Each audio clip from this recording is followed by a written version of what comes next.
Oke, kita mulai lagi di matkul manajemen keuangan, di mana kita akan mulai belajar bagaimana caranya mengenal manajemen keuangan.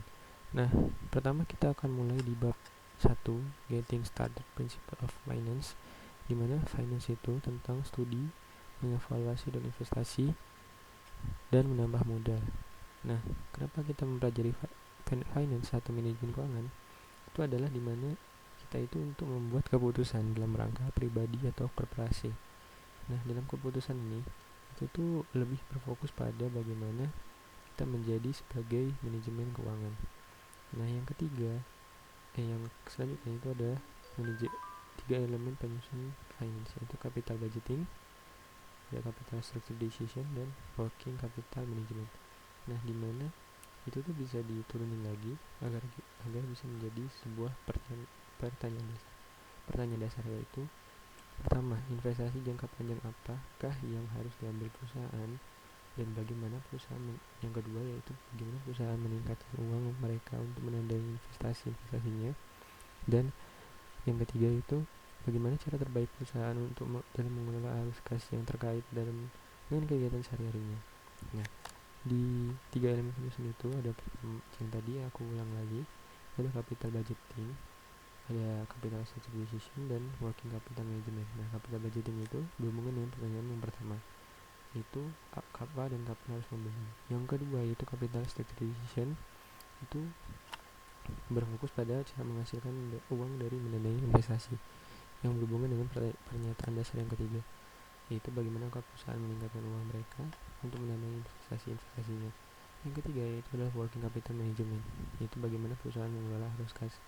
Yang berhubungan dengan pernyataan yang ketiga, yaitu bagaimana cara yang terbaik perusahaan untuk mengelola arus kas mereka terkait dengan kegiatan sehari-harinya.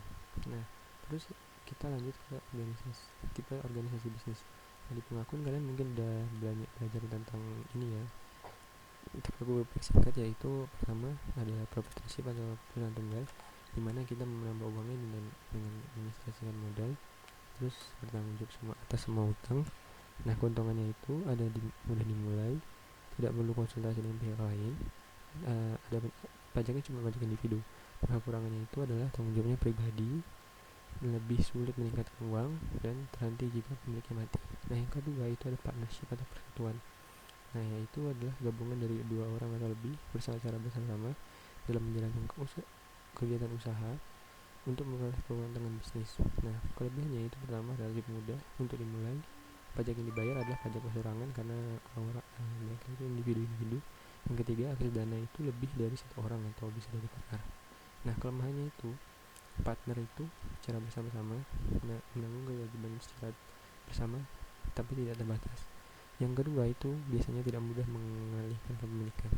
Nah, ada istilah di mana limited partnership. Nah, itu tuh antara partnership yang dimana ada partner umum dan terbatas. Nah, partner umum itu menjalankan bisnis dan menanggung kewajiban secara tidak terbatas. Nah, sedangkan untuk partner yang terbatas itu hanya bertanggung pada sebatas modal aja yang diinvestasikan. Istilahnya itu ada partner aktif dan pasif. Nah, itu contoh lainnya.